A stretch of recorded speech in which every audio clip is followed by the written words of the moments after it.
Welcome to The Pestle, reviewing and breaking down movies to look for insights into the movie-making process. Hosted by Slappy Pappy Wayne Wayan. Let's dim the lights and start the show. Welcome everybody to The Pestle. Today's show is brought to you by Robo-Rooter. Whether you have a clogged sink or a jammed up bowel, Robo-Rooter can reach it all. That intro kills me because our voiceover guy completely butchered the delivery, and so I've held it back for a while because I thought it was both hilarious and disappointing that he just destroyed the joke. That's why it's hilarious. Yeah. Because of how disappointing it is. Welcome to The Pestle. I am Wes. And I am Todd. And this is a movie podcast, for the film fans out there, sending one out to film lovers across the world. We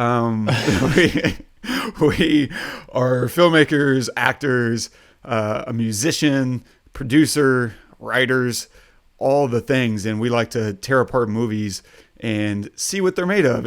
Movies are like a cinematic piñata. We like to bang them apart and get the candy inside. That's all we're trying to do here. That's the best explanation for the pestle we've come up with yet. It's like a small child trying to break the piñata, right. While an adult is really trying to not allow him to break it, which is exactly what happened to me yesterday. My son, they had a piñata at my son's place, and I was at my father-in-law's place where we were having this party, and my father-in-law was pulling the piñata, and my son was swinging at it, and after I was videoing with my phone, and after like 5 minutes of them swinging at it and missing, or even connecting really well with it and nothing happening, I was like, okay, I'm putting my phone down. This is enough. They just couldn't break the darn thing. That's kind of what we're trying to do here. That's us. We're the kids with the blindfold, and like Spielberg is the one that's like teasing us, yanking it away. Well, what a crazy coincidence. I've ever heard. I had no idea y'all were playing with a piñata yesterday. Yeah, man.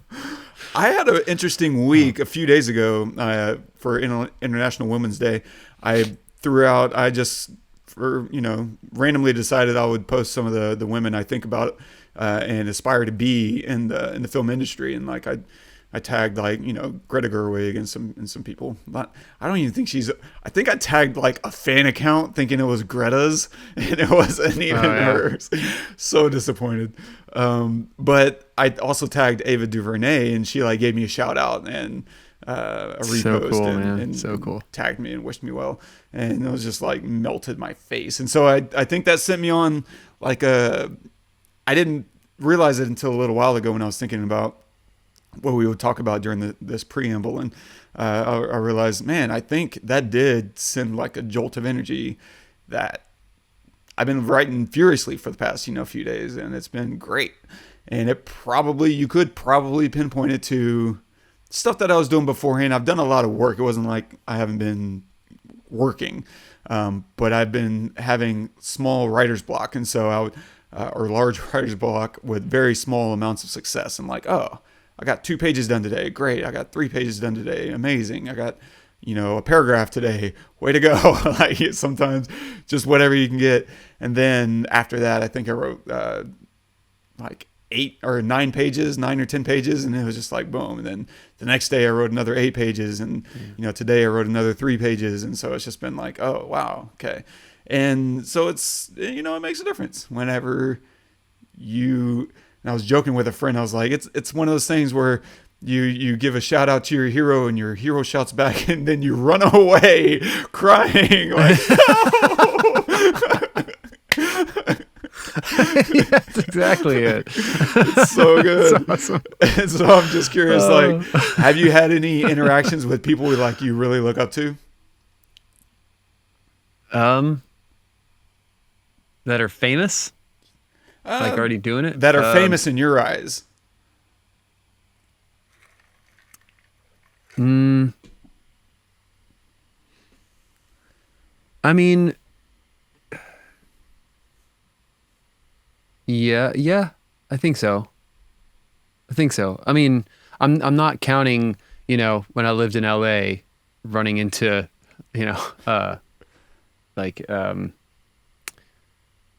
just like seeing someone, you know what I mean? Or like running on Town Lake and running past Matthew McConaughey. Like that's not what we're talking about, right? Yeah. Right. We're talking about like in the space of what we love. Yeah. Someone interacting in that regard. Man,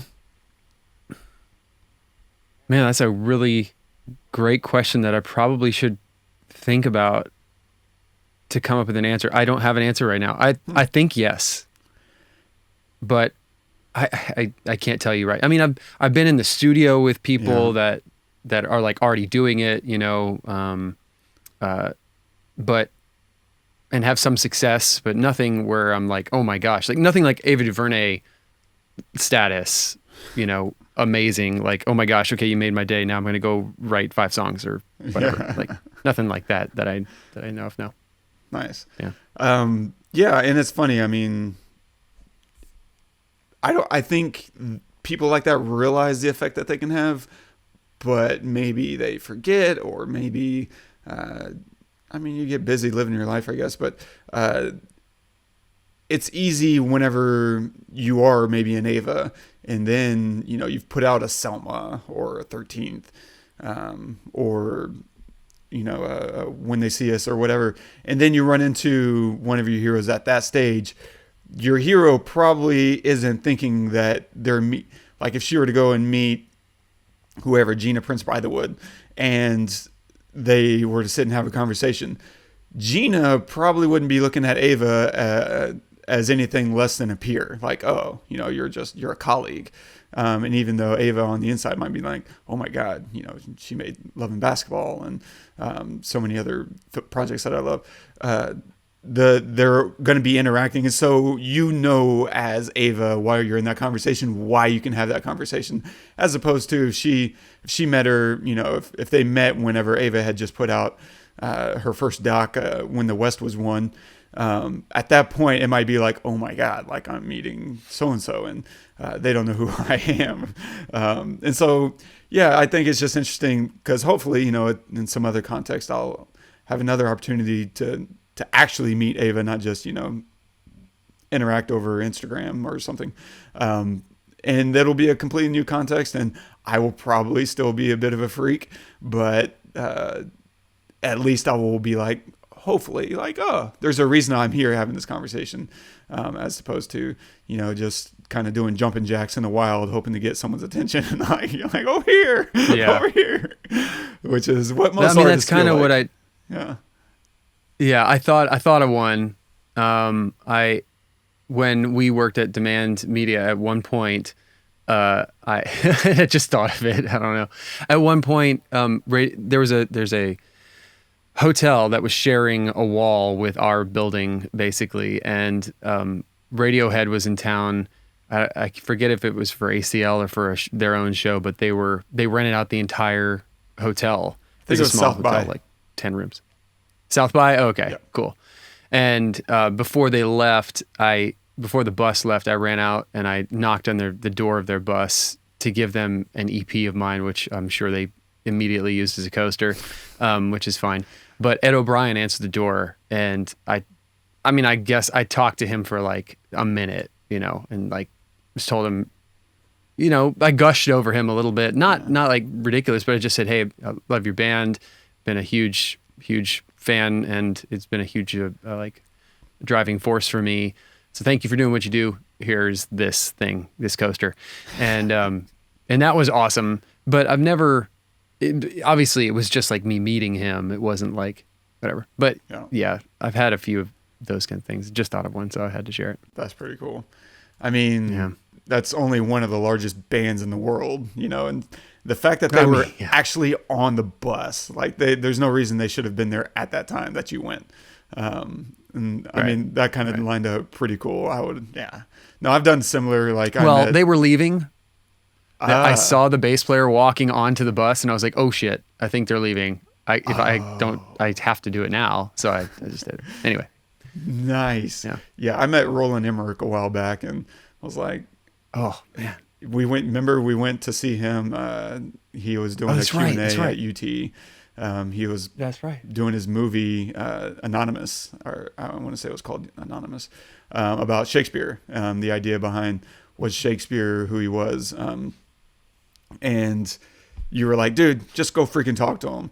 And you kind of shoved me into line to say hi and be like, yo, I'm an actor. You know, if you ever have an opportunity, I'd love to audition for you. And he was like, yeah, you know, hey, and he grabs his assistant. Hey, this guy wants to audition. And it's fine. Like, I emailed him, he gave me his contact, and similar, I'm sure there was a pretty nice spam filter set up for with the words audition and actor in it. Yeah. But you take your shot, you know, no one's going to think less of you for it. I think, you know, if someone wanted help, you know, whenever I had an opportunity, I wouldn't think less of them. I may not be able to do anything for them, or I may not do anything at all, just to, depending on the situation, you might just say, hey, they need to understand there's a process. There are no shortcuts in this process, and that's okay too. Like, I hold nothing back against whoever, Ava or Roland Emmerich, for not giving me my shot. Right? That's not what they're there for. They're there to do what they do, and it's my job to earn the right to get into those opportunities. And so, yeah. But at the same time, I'm sure they're giving a lot of people that they care about a shot, and that's what that's there for too. You know, why not help your people out? And so, I'm all about it, man. Yeah. But it's fun. You know, it gives you take your juice, you take your energy where you can get it, right? Yeah. I mean, if you have the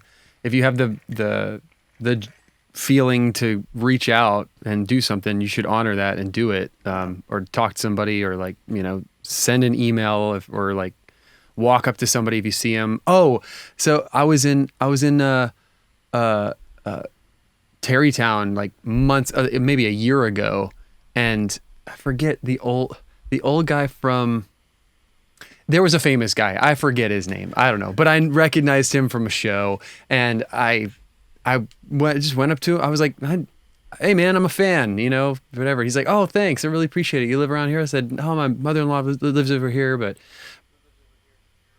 just wanted to say hi. I don't want to bother you. Whatever." And that's, like, I think that they're people too, right? And I'm sure that famous people probably, you know, they get stopped more often than, you know, anybody else, for obvious reasons. But I think if it's done in a way where you're just like, hey, I just want to make you feel good for making me feel good, you know, like I enjoy watching you, what you do, your work. Yeah. Like, that's great. You know, I'm not trying to take a photo with you. I'm not asking you for your autograph. Like, I never got the autograph thing. I don't understand it. What are you going to do with that person's name? You're going to frame it and put it on your wall? I mean, give me a break. Like, it's stupid. Just say, thank you for doing what you do. I just want to say that. Have a great day, because you made mine really great seeing you. That's it. That's all you got to do. No, I don't think that any famous person would ever be like, F you, man. You know, like, no, give me a break. Give me a break. So that was really cool, and he was really nice. And I think that most people would respond well to that kind of thing. Yeah, you know? I agree. And on every front, like, not big on autographs. I think I realized that in elementary. We were visited by, like, an Aggie football player, like a linebacker, and, you know, everyone lined up for autographs. I got his autograph on, you know, whatever was handy at the time. I think it might have been a napkin, and took it home, put it in my drawer, and you know, a year goes by, 2 years go by, and it's just still kind of sitting in the drawer. And it was at that point where I realized, I don't know who this guy is. What am I going to do with this thing? And I threw it away, and I've never asked for an autograph, you know, since. Like, it's just, what's the point? I like your perspective. Like, hey, thanks for making me happy, and, you know, have a good day. Like, yeah. You can't lose there. Can't lose. Like, you're just being nice. Yeah. So, what are we gonna do today, man? Today we are covering Fire in the Sky. If you haven't seen it, pause this episode, go watch it. I believe it is streaming. I'm not sure if it's on Netflix or Hulu or Prime, wherever. Yeah. Okay, Prime. Pause this, go watch that, come back, because there's going to be spoilers all over the place. Heck to the yeah. We'll cover a few things. We'll touch on a lot of cinematography stuff, including like timing your title sequence, how lens compression can create danger. We'll discuss inserting doubt, as well as aliens. Are they out there? Are they among us? And other such stuff and things and stuff. Can't wait to get to that stuff and things. So, a quick synopsis of the film. An Arizona logger mysteriously disappears for 5 days in an alleged encounter with a flying saucer in 1975. His coworkers endure ridicule and contempt as they are accused of murder. Directed by Robert Lieberman, screenplay by Tracy Tormé, based on the book by Travis Walton, starring D.B. Sweeney as Travis Walton, Robert Patrick as Mike Rogers, Craig Sheffer as Allan Dallas, Peter Berg as David Whitlock, James Garner as Frank Waters, and Georgia Emelin as Dana. 5 days ago, about sundown on Rim Road, north of Turkey Creek, did you see an unidentified light just above the tree line? Yes. Did you see an object hovering above the clearing? Yes. Was it saucer-shaped? Sort of. I've never seen anything exactly like it before. Yes or no? I'd have to say no.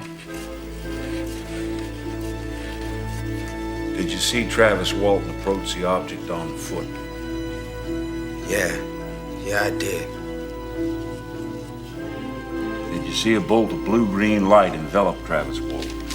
Yeah, man, I told him. I exploded all around him. Did you believe Travis was killed by the red light? Now, how do I know?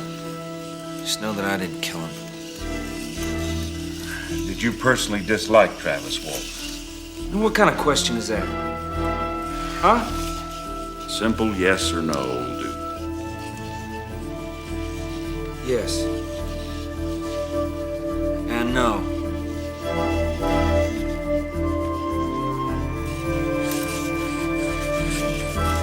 Have you withheld any pertinent information regarding the disappearance of Travis Walton? No. Did you create this incident to get out of your logging contract?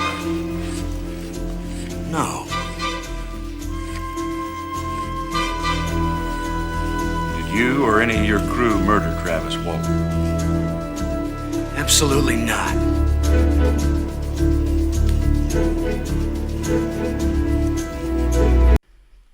Have you seen this before? I have. Yeah, I saw it when I was younger. Maybe like, I don't know, 16 or so, 17. Oh, wow. What did you think? Had you seen it? No, this was, I thought I had maybe, but nope. This was my first time seeing it. Yeah. Oh, interesting. Okay. So the reason why I wanted to do this film was because I hadn't seen it since I was 15 or 16 or 17 or whatever. And this guy, Travis Walton, was on Joe Rogan's podcast. And yeah, and which is why, I messaged you and I was like, hey man, you remember this movie back like early 90s? Like we should do this movie. I remember like being scared shitless watching this. And but I didn't remember anything about it. I didn't remember that the only time you really see aliens is at the end, and or anything. So I just remember like the build-up being really pretty good. This is before I knew anything about movies and had anything to do with anything visual, right? It was always audio, right?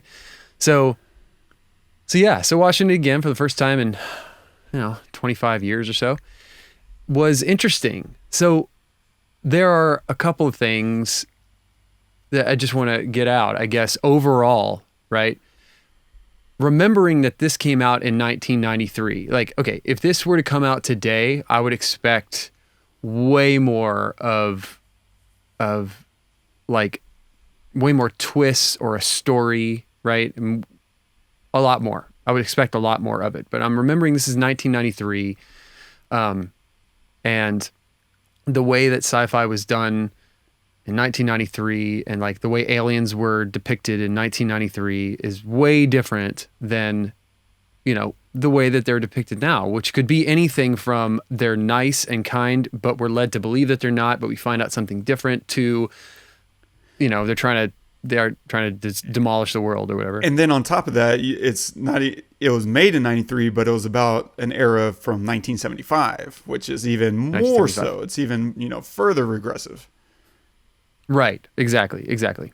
But I'm basing it off of the '90s because they could have told a more accurate depiction of what Travis Walton actually said happened. Right. This movie is not.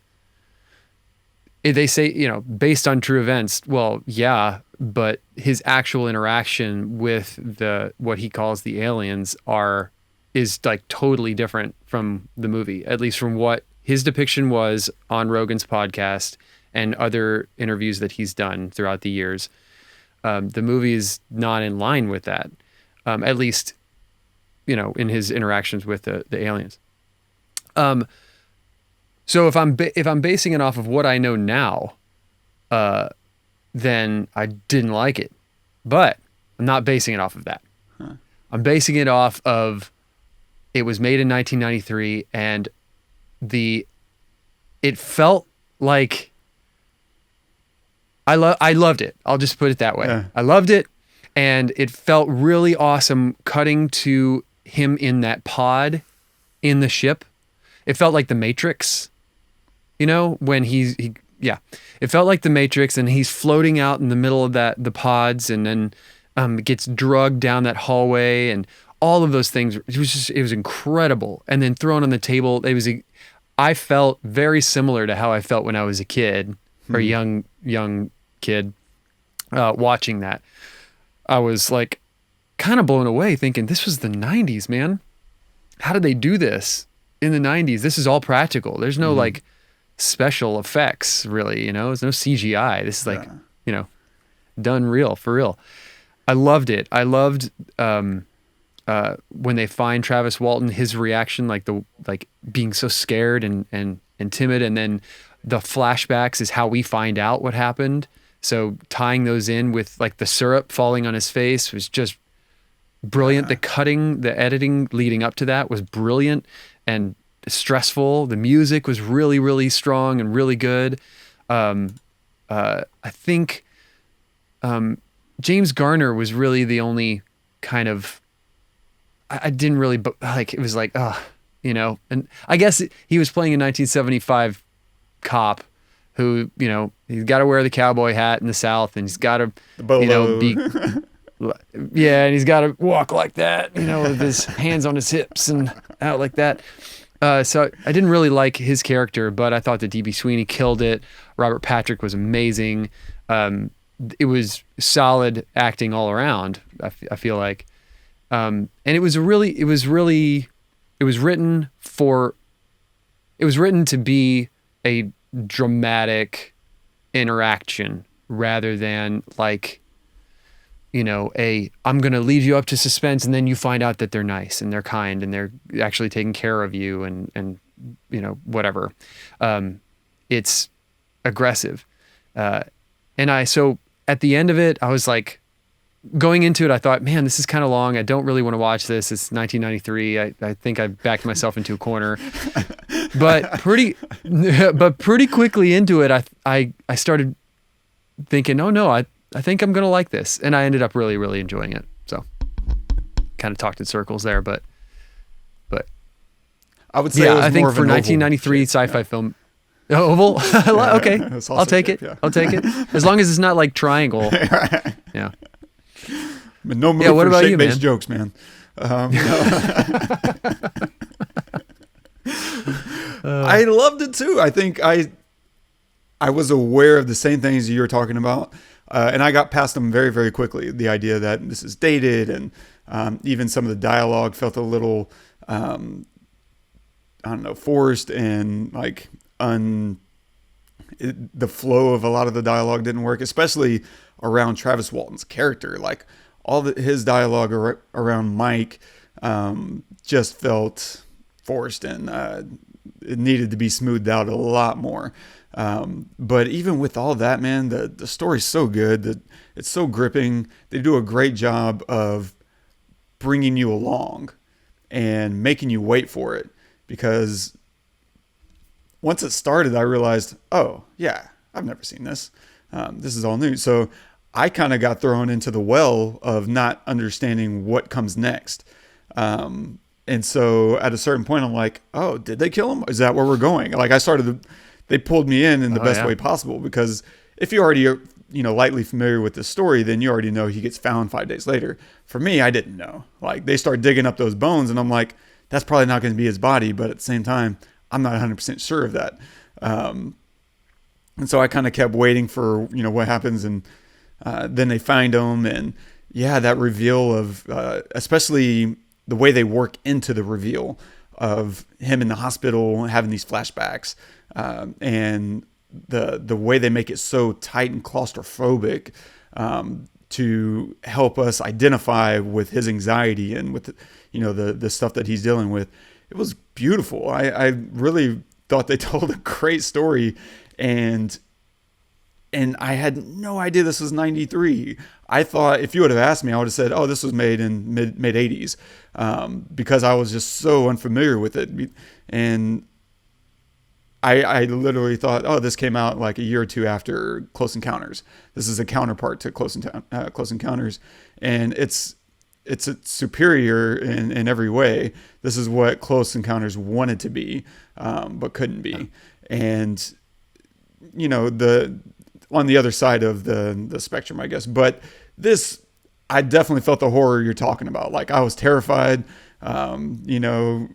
They start throwing this guy around. Definitely gets a little on the rapey side. I'm like, oh shit! Like, what is about to go down in this room? The rapey side.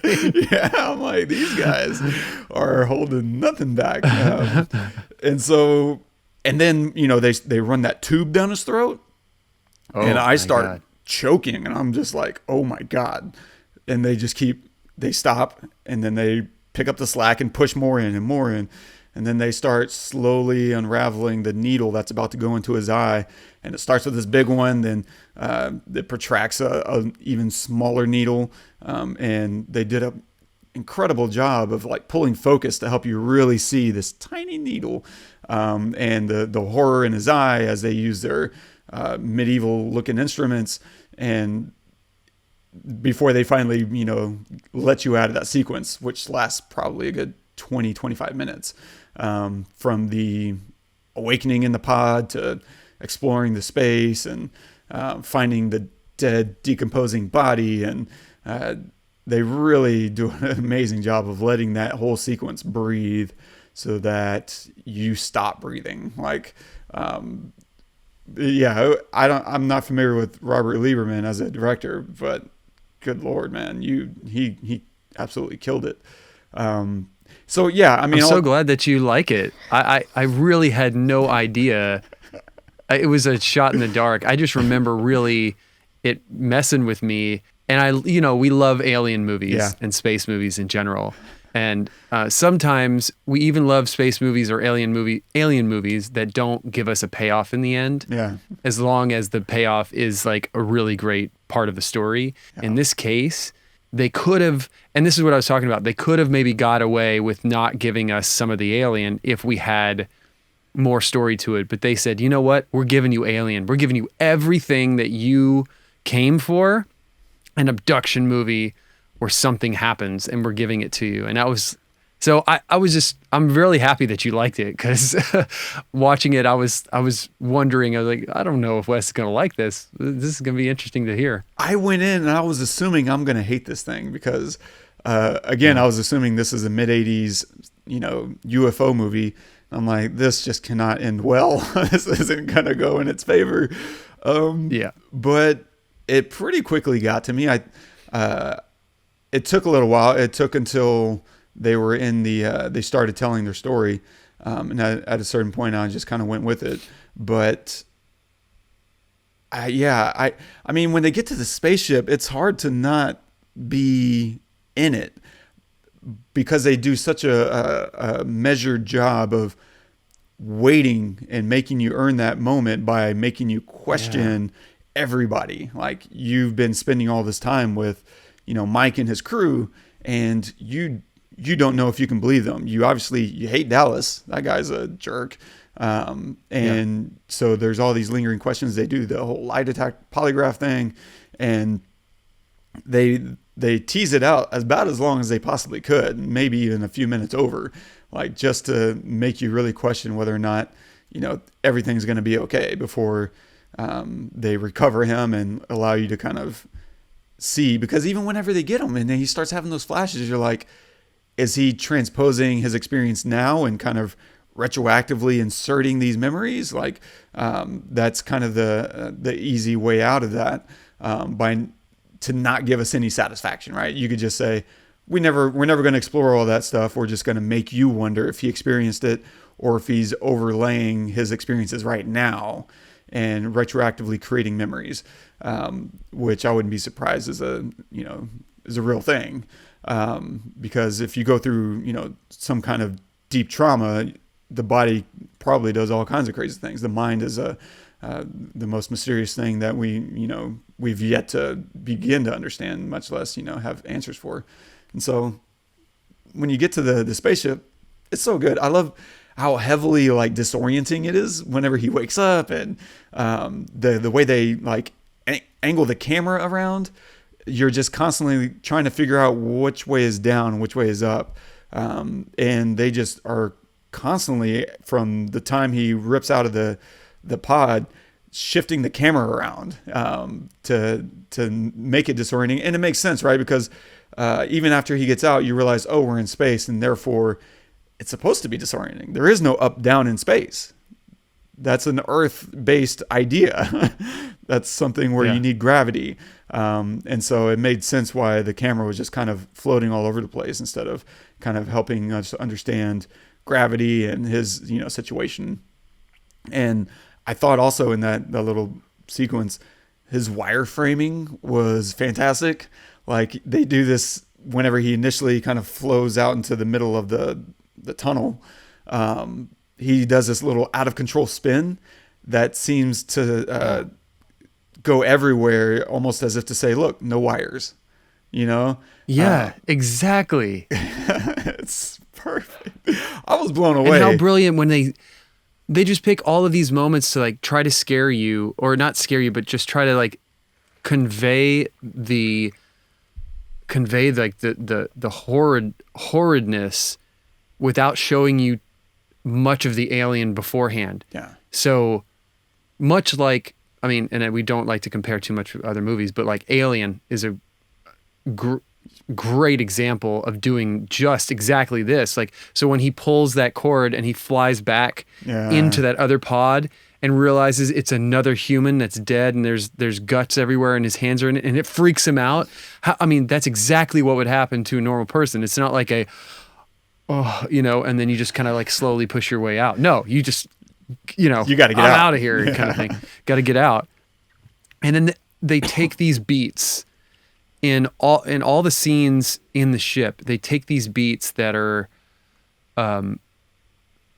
textbook, like, I just feel like a lot of movies, they cut away too quick, instead of, a lot of movies don't. A lot of movies do it right. Let's be honest. But this movie hangs a little longer on things than others might, right? So, for example, the shot of after they drape that stuff on him, the sheet on him, and then it sucks down, they give you a wide of that and they hang on it a second. And then when they put it over his head and it's just the shot of his head and his mouth is open, they hang on that for a second. And then they give you a wide of the entire thing, of the whole thing, and him, moving his head like that.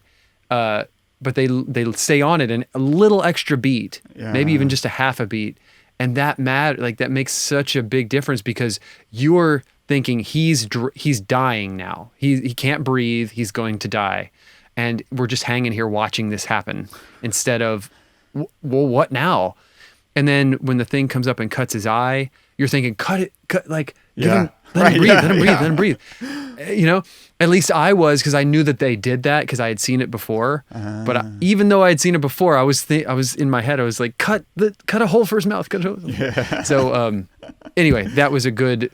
It's a good example of good editing. And how good is the set design of the ship and even the aliens, right? Like, I was really impressed with the costumes and the texture, because they feel eerie, but they don't feel silly. They feel gross and evasive and old and uncaring. I think that's what it is. It's how absolutely uncaring and unsympathetic they look. Which helps sell the horror of the situation. Like, these are not friendly creatures, which is, I probably at the time it was fresh. I really don't know contextually, but the whole idea of that's not the alien, that's its spacesuit. Oh, this is the alien. He grabs him from behind, which starts his whole fun romp. But yeah. So what we're seeing, like all these reports of aliens, the typical alien that you see is really a spacesuit. And the actual alien looks different. Looks a lot more, a lot more human than you would think, but zero facial expression. Yeah. That's the thing. No nose.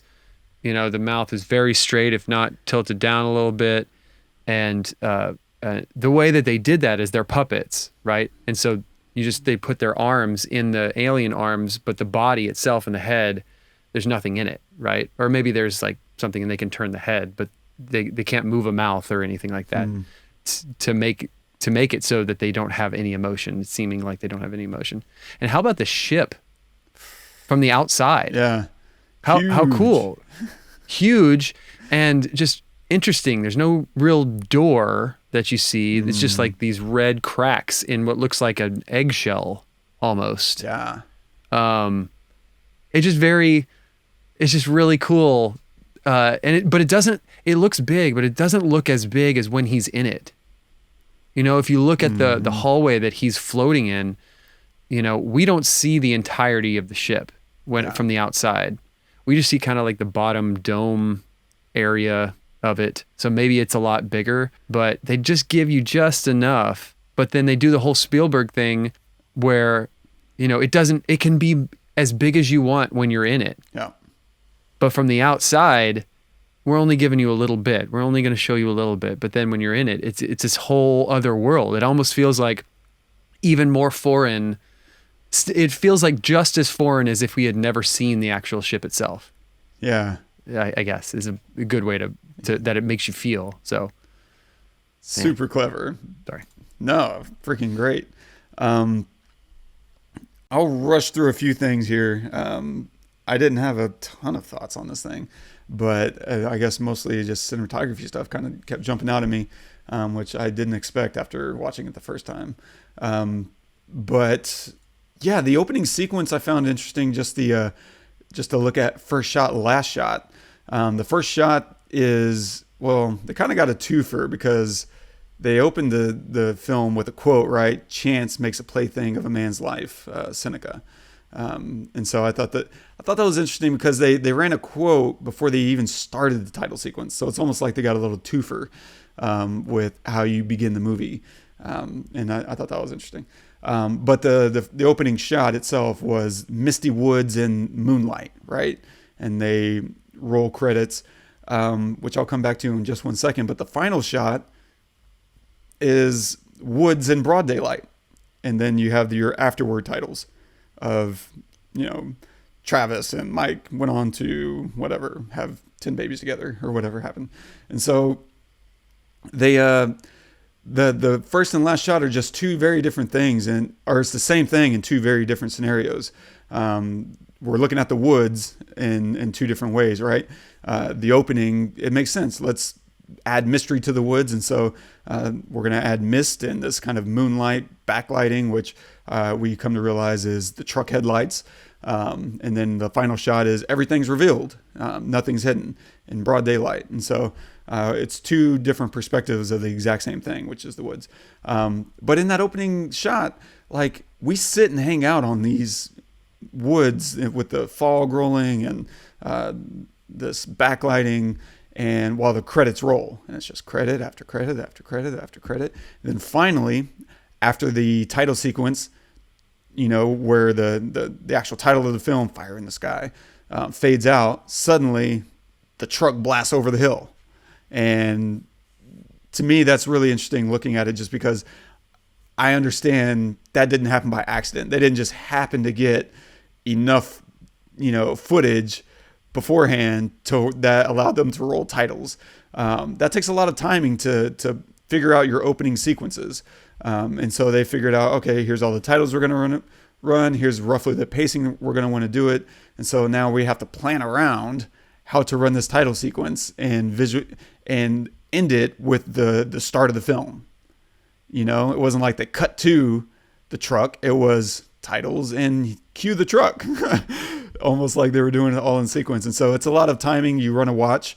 Then you figure out, okay, we're going to have the truck sitting in the background. And maybe it'll roll forward over like 20 feet or maybe 50 feet. Slowly go 2 miles an hour for, 45 seconds. And then at 45, I want you to gun it. And then we'll work out the rest in post. And then boom, burst. And now we have this rush of energy that came out of nowhere. So it's almost prepping you to just sit and be patient, and then rewarding you with this surge of energy. So that kind of stuff I think is really smart. And a similar thing happens when the truck pulls into the bar, because we have that whole, I don't want to call it a chase sequence, but the fast driving sequence where the truck ends by rolling in and parking at the bar, and they park, and then it adds a new title, Arizona, 1975. And then it fades away, and then they kill the headlights. Like, that's all one long shot too, from the time it's watching it pulling into the bar, sitting with it, right? You got to think they don't see the titles, but they plan it. They stopwatch it and they wait, and then they cue them. Hey, hit your headlights. And so this is all pre-planned. This is like not just what you see in a script. This is an AD and a director sitting down with the cinematographer and saying, here's what we need. Here are the beats. Here's when things need to happen. Boom. Okay. We got our shot. I did this in, our last film that we made last summer, where I had a stopwatch sitting right on the side, and I would cue my DP, start your camera move now. It's been whatever I wanted it to be. For me, it was 15 seconds. And I knew how it all played in, and all the DP needed to know is that he could trust me. Just do what I ask and everything will be fine. And so I have a lot of respect, especially for something that's that long and that patient with that many moving parts. It takes a lot of discipline. And that's just opening shots. It's crazy. The bar was fun because that's a really easy place. It's such a smart place to begin, because a bar is home to a lot of neon lighting. And in this case, it serves a really good function to create a supernatural tone and atmosphere, foreshadowing the red-blue lighting of the UFO in the story that they're going to tell. And from the time they walk in, right, and they're ignoring everybody, they go in, they start kind of fighting amongst themselves, like, hey, stick to the story. Just tell the story. And Mike walks over to the payphone to call the cops. And whenever he steps under, he's bathed in a blue light, just like Travis is going to be whenever he gets struck. And then that first meeting with the detective in that same bar is very interesting too. I think they're doing something very specific there. So if you look at Dallas is standing up while everyone else is seated at the table. And I think that's important because this gives him an uplighting, because the table lamp is lighting everyone in that area. And so everyone who's seated by the table has this nice soft lighting on their face. And Dallas, being away and standing, is now being uplit.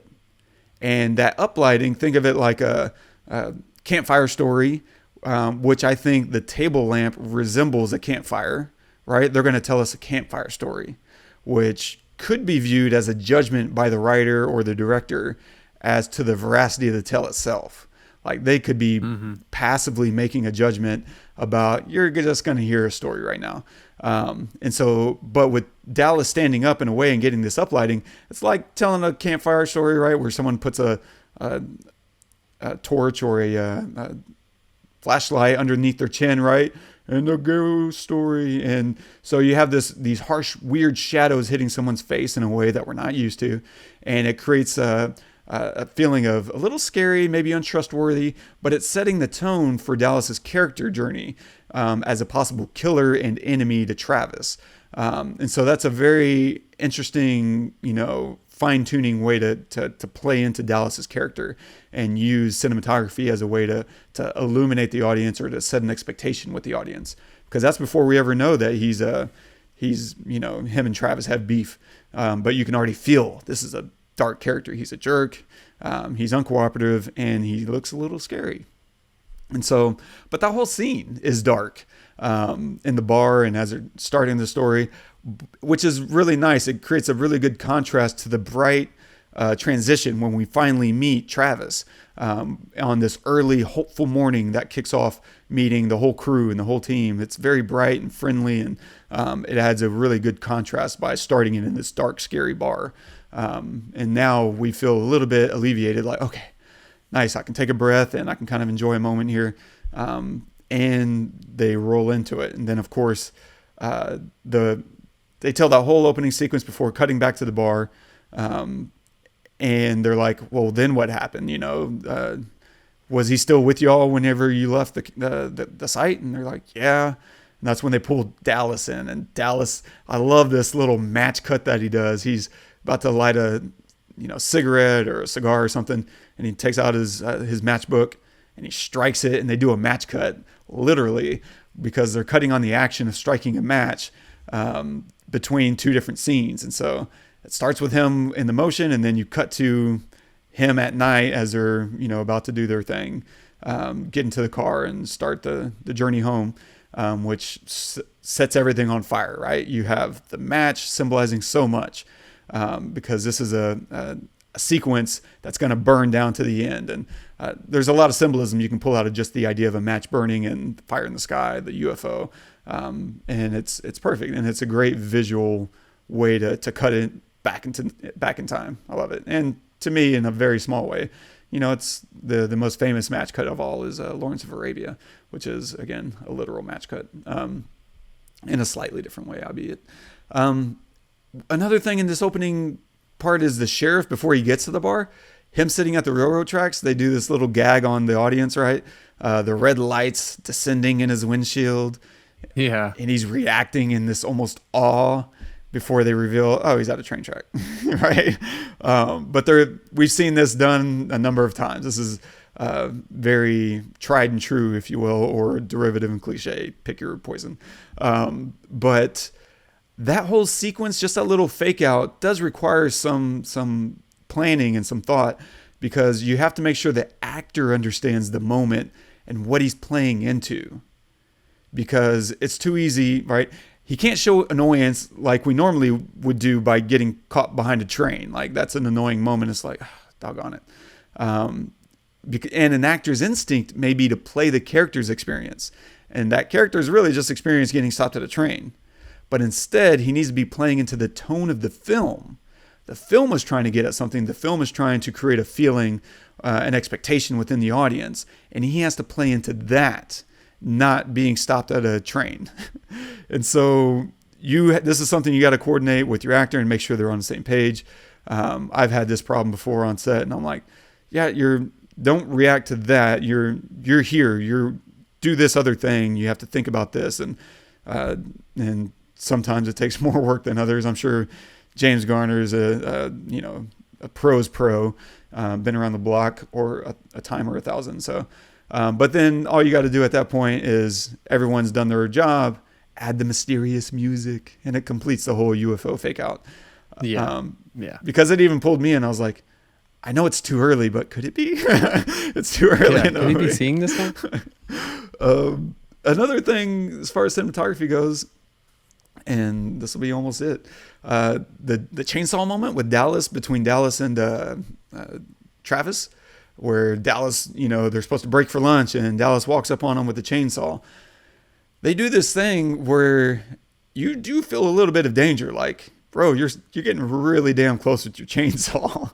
That's a man's face. And And there's a very simple trick to heighten the danger of anything.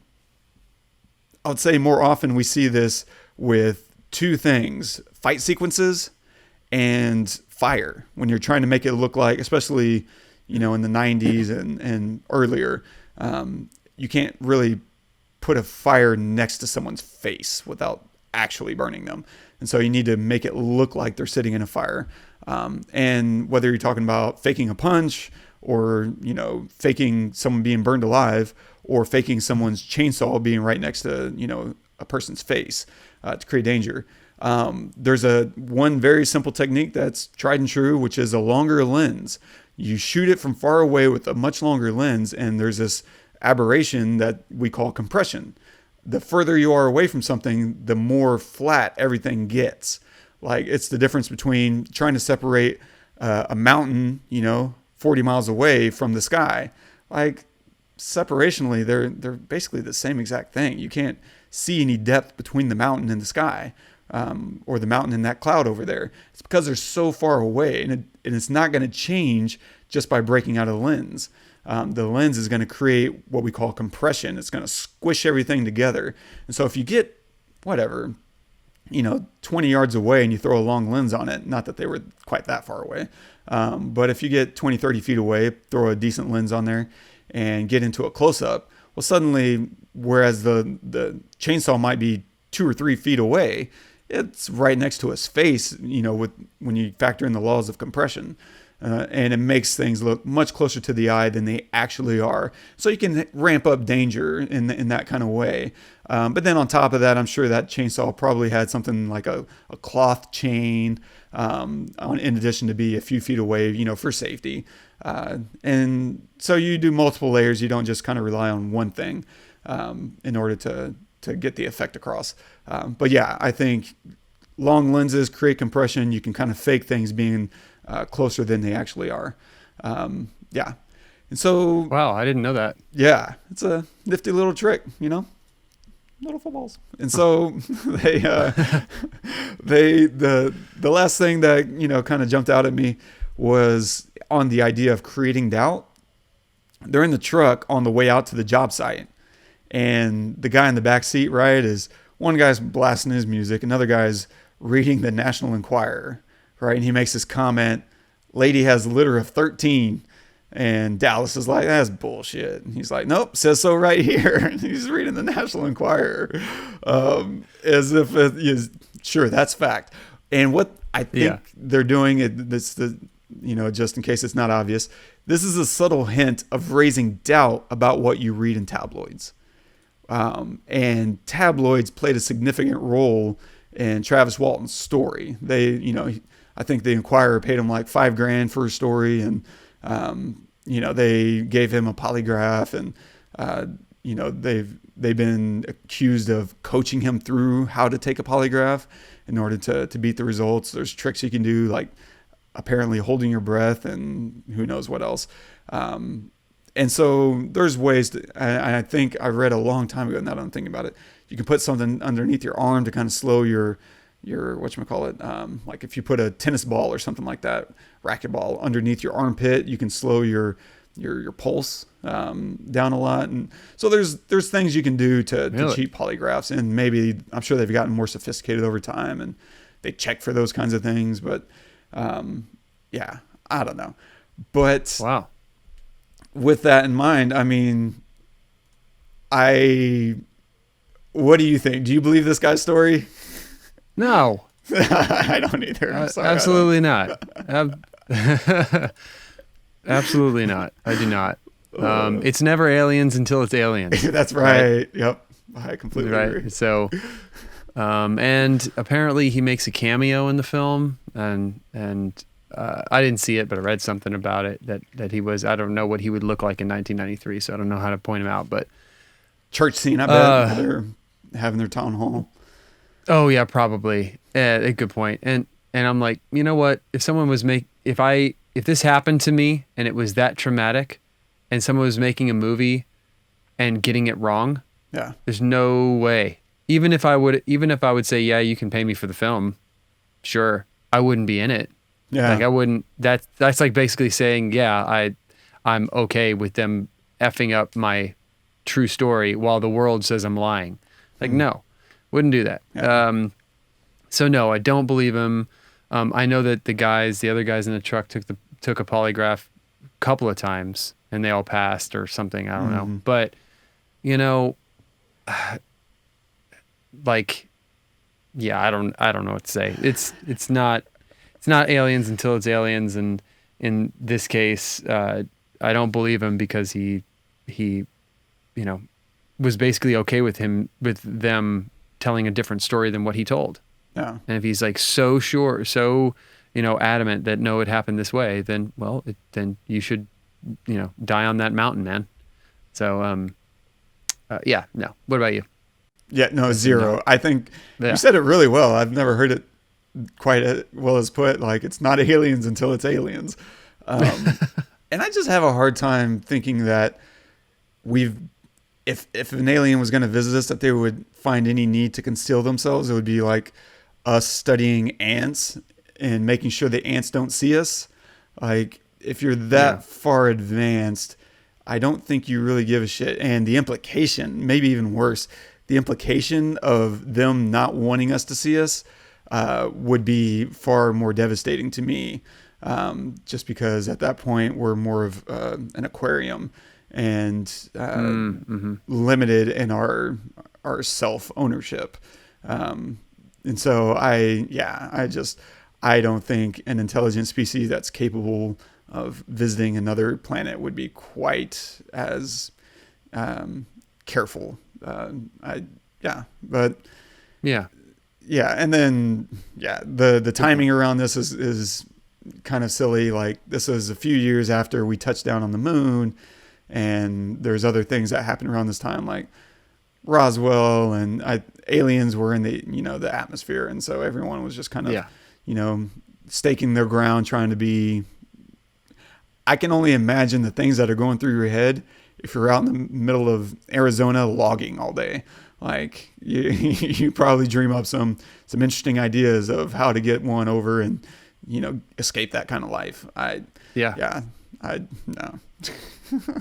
Yeah. Okay. Good. Yeah, I think we're on the same page. Now, do you think that aliens exist? That life exists, intelligent life exists in the cosmos? I do. I would assume so. I think it only stands to reason that it's out there somewhere. I highly doubt we've been visited, at least in the modern era, by any of those intelligent species.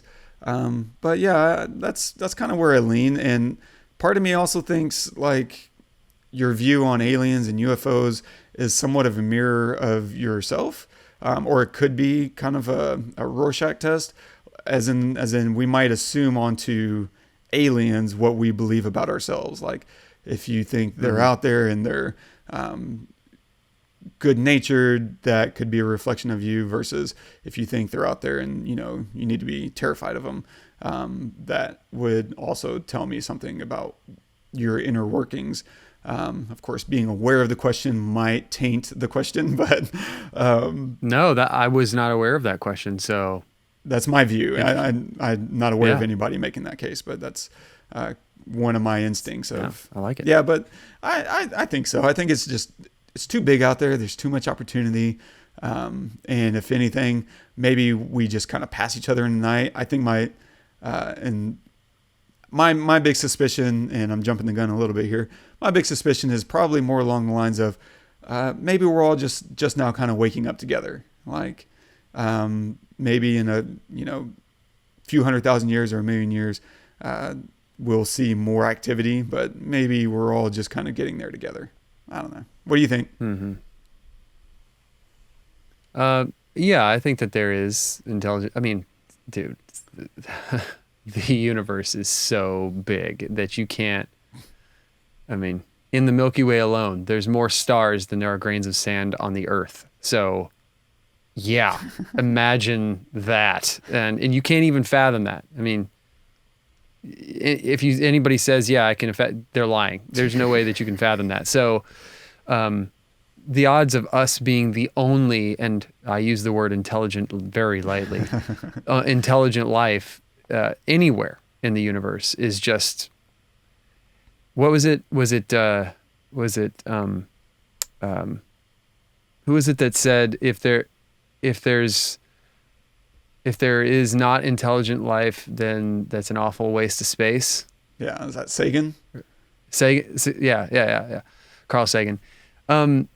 Yeah, so I think, or maybe he said if there's not life in general, then, because the other thing is it could be a time-based thing. Maybe there was intelligent life somewhere and they snuffed themselves out. Yeah. Maybe there will be somewhere else, but it's not quite there yet. It's like, the primordial ooze kind of stage. Who knows? But I think there either is, or there was, or there will be intelligent life somewhere else for sure. Have they visited us? I don't think so. I agree with you that, why would they hide themselves if they're that smart to be able to travel? Obviously, light years, because there's nowhere, that intelligent life is living in, that we know of anywhere near us. Then what do they care if we have guns or bombs? Like, that do nothing to them, I would imagine. So yeah, I think that there is, but I don't think that any of these stories are true. I think that people might think that they are even. There are some people that just swear something happened, and I think that maybe to them something did happen. But like you said, interestingly, like the way that they depict it says something about them as a human, and they don't even know about the question, right? So that's why it does tell you that, right? I've never heard that question before, and it's very interesting. I always thought, like, okay, if aliens have visited us, I feel like they're kind. Same. I don't feel like they're here to do experiments on us, because why? They could just literally watch us and find out all that they need to know about us. If they want our anatomy, a lot of us die all the time. Just suck one of us up after we die. You know what I'm saying? Like, there's no need, right? And if they're that intelligent that they can travel light years across the galaxy, then they don't need to do experiments on a living creature and like let it go through pain and all this shit. So I'm of the positive camp, right? Yeah. Where they're not, it's not going to be Independence Day where they come to, take over try to get our resources and stuff. They don't care about that. But I guess that's what that says about us, right? Yeah, that's true. We're on the optimistic side, and we're peaceful people. Yeah, we're peaceful people. At least you and I are. You and I are. Awesome. All right. Well, that was fun. I'm really glad you enjoyed it. Same, man. I was delightfully surprised. I was like, oh, yes. Hey, they honestly, actually have so drama was and I. Character development, and like I actually care what happens to these people, and I want Mike and Travis to be okay, and I was totally there the whole way. Good call. And I also, while I don't believe the real Travis Walton's story in the movie, I wanted the cops to believe the guys. Yeah, that's true. Right? Yeah. Because, we know that it happened in the movie. Yep. So we're like, and I really like, what's his, I'm so bad with names, dude. What's his name? The friend that drives away. Oh, gosh. Oh, Mike Rogers. Yeah. I really like, that he doesn't just like get beat up on. He doesn't just allow it to happen. I mean, he allows it to happen to a point, but then like in the church scene, he doesn't just stand there, see that they're talking shit, and then, just kind of like hang his head and walk out. No, he confronts all of them. He's like, I know you. Our kids go to school together. I know Gladys, really? Or whatever. The old lady. He like calls him out for talking smack and not believing him, and thinking that he killed one of his best friend. And I love that, because if that were me, damn right I would say something. Of course I would stand up for myself. And I don't like stories about people that don't. It just Yeah. makes me cringe and feel like so stressed out when I don't need to feel stressed out. Like, dude, stand up for yourself right now. That's what you should do if you're telling the truth. If you're not telling, and I know, and I've heard this a lot from a lot of people, everybody reacts differently, right? Some people shut down. Some people don't know how to stand up for themselves. I get that. But if you're trying to tell a story that is trying to be different than every other story, then you have to like push the narrative that he was taken, push the narrative that you did not kill him, push the narrative that you are telling the truth. And he did that really well. So, okay, maybe last question that jogged a thought I had watching the movie, which is, if that's us and I jump out and I'm getting beamed up or messed over, Blown back. yeah, are you getting out of the truck? Are you grabbing me? Or are you I'm driving getting off, out man? of the truck. I'm getting out of the truck. Yes. Like, that was ridiculous. Yeah. Oh, he's on the ground. He got blown back. He's got to be dead. Like, no, get out of the truck and go over to him. See if he's dead at least. Don't just drive away. No. Like, And I know like people get frazzled or whatever, but if you even take, half a second to understand, if they want you, they're going to get you. If that's what they're working with, your truck isn't going to Yeah. stand in the way of them not getting you. So what does it hurt to get out and at least all be together? Grab your friend, because they traveled intergalactically. So I don't think you making over that hill is going to stop them.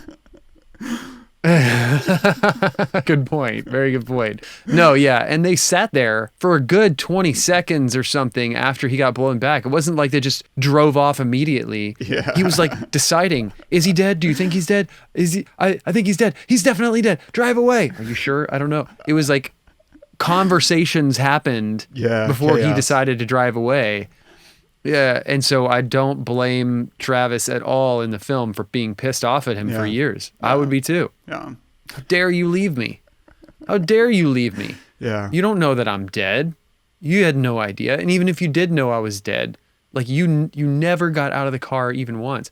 And in his real story, in the real Travis Walton story, they did drive away. And then they ended up coming back. Wow. So, but apparently the beam of light was not part of it. Like that didn't happen. So I don't know if he was like blown back or whatever. I don't know if that happened, but anyway, yeah, I would get out of the car. That's love, man. That's love. That's love. That's love. I'm assuming you would too, so I'm not even asking. No question. Yeah. So what are you going to recommend this week? So I'm gonna stay kind of in the era, about 10 years after. So in the 2000s, I guess, but kind of sci-fi-ish. But I'm gonna stay on Earth. I'm gonna recommend The Core, Holy crap. which is I know, right? I know. For whatever reason, I just really like this movie. Which is so funny because maybe if I go back and watch it with like a critical eye, I won't. But I just like the idea of drilling into the center of the earth, right? Is that Hilary Swank hanging out Yes. with Hilary Swank? Cool. Huh. Yeah, hanging out with and Aaron Eckhart. Nice.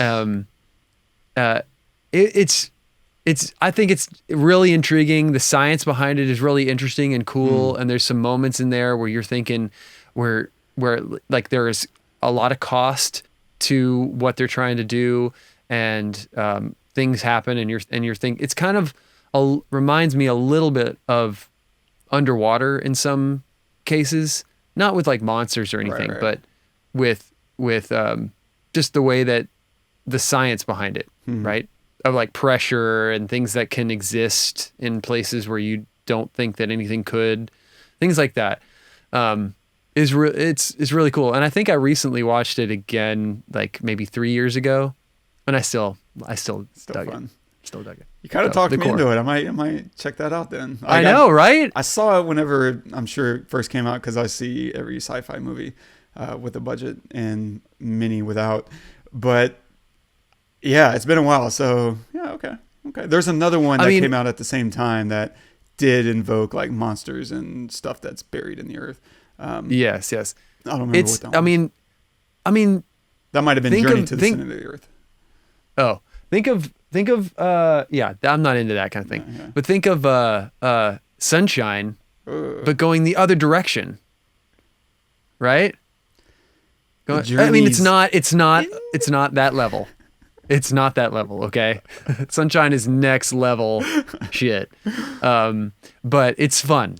It's definitely fun. That's exciting. So, what about you? I'm going to recommend a little book trilogy called The Three Body Problem. So if you enjoy... I started reading it. Yeah, I did. I'm very excited. Yes. Oh my God, I cannot tell you. What is it about? Can you give a little preface? That's really difficult because to even really discuss what the book is about is to give it away.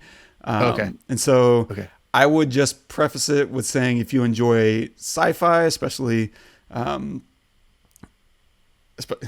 science-based sci-fi that has real-world intelligence behind it, then you would appreciate this. I guess similar in the way of Fire in the Sky doesn't really go out there, right? They invoke aliens and spaceships, and but you never feel like it's hokey. It's like they're telling a perspective, and you could feel that there's gravity in space, and like so they're.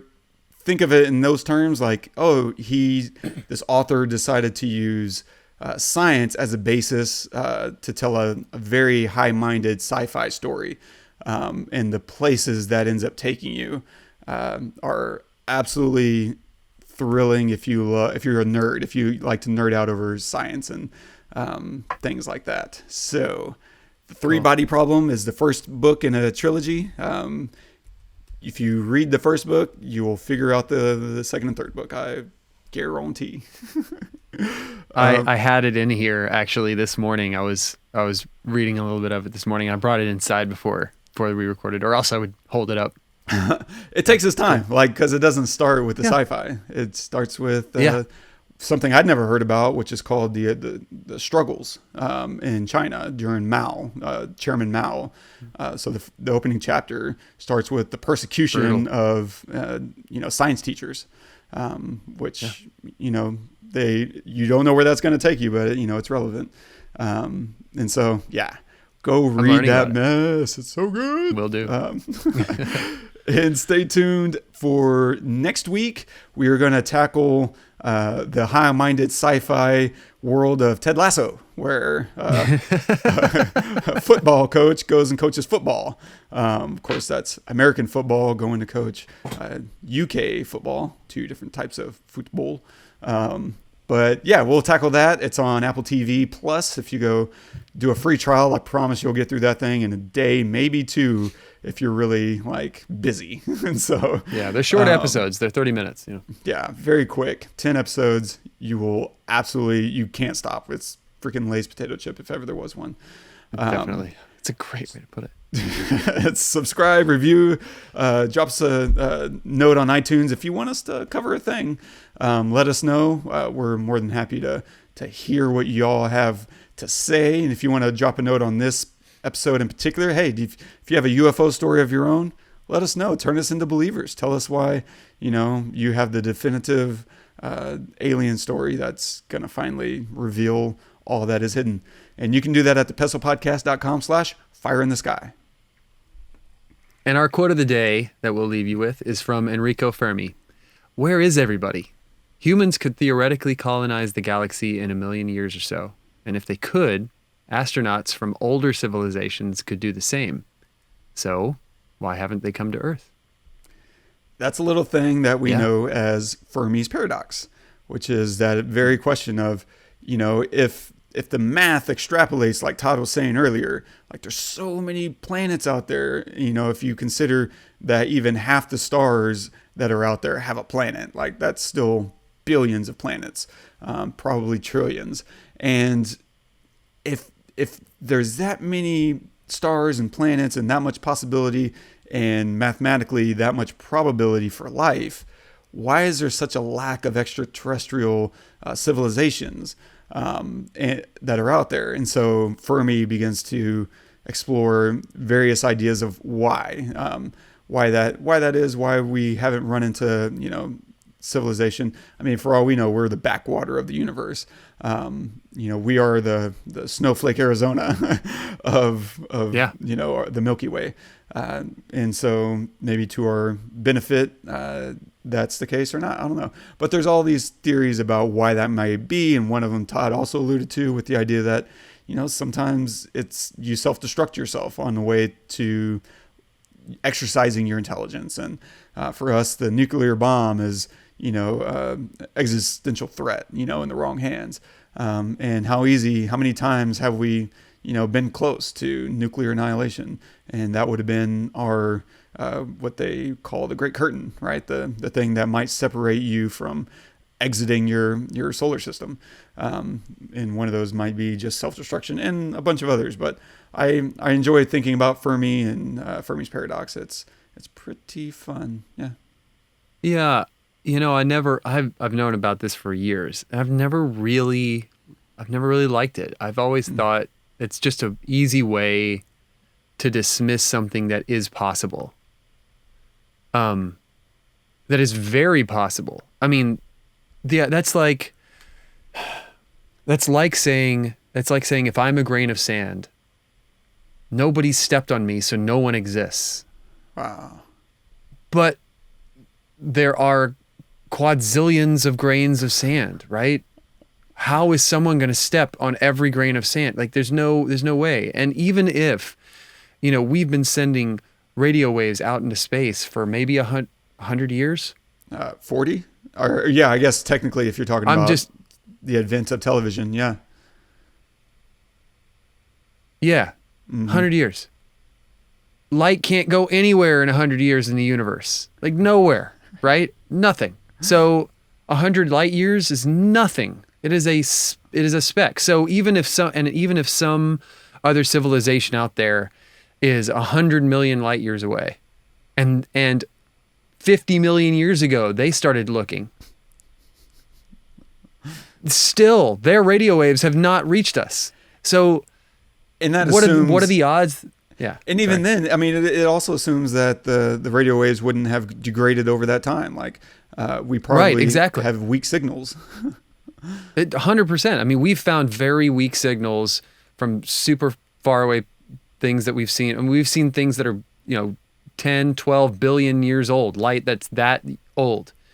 Those things might not even exist anymore. So like it's just a blanket statement saying that, okay, aliens don't exist because we don't see them. Well, or they don't see it. There's no proof of them. We haven't found proof of them yet. I've never really bought that. Yeah. I'm not saying that that's what this says. Right. I'm saying that that's what a lot of people look at that and they imagine it saying. It's just, I think that's a way of what he's saying here is a way of dismissing these accounts that like life is everywhere and we just haven't found it yet. It's like, well, no, it's very rare if it's there. But I mean, saying, really. Agreed. And it's a really good starting point to ask yourself what could be the reasons that would prevent life from reaching us or from colonizing the universe. And then from that, you can start to learn stuff about ourselves, like the idea that we could kill ourselves, and maybe could, reveal things to be wary of going forward. Like here's where we need to be careful to not like destroy ourselves in splitting the atom or trying to leave the solar system. And so it's still good questions, but I think it is used in that way that you're talking about. It is used to kind of undercut the idea that life may exist out there. And once again, I think the answer is usually revelatory of the answer, the person who's doing the answer. Yeah. Agreed. Love it. Great discussion. I love talking about space and aliens and all that good stuff, man. Golly. So fun. Thank you guys so much for joining us. Wes, I had a blast. Same. I'm glad you liked the film. I'm glad I liked it. My gosh. So thanks for joining us, and make sure you watch Ted Lasso for next week. You're going to enjoy that, and share us with your friends, subscribe, review, all that stuff really helps. We really appreciate it every single time that we get any kind of review or anything like that. Until next week, I'm Todd. I'm Wes. Go watch some movies.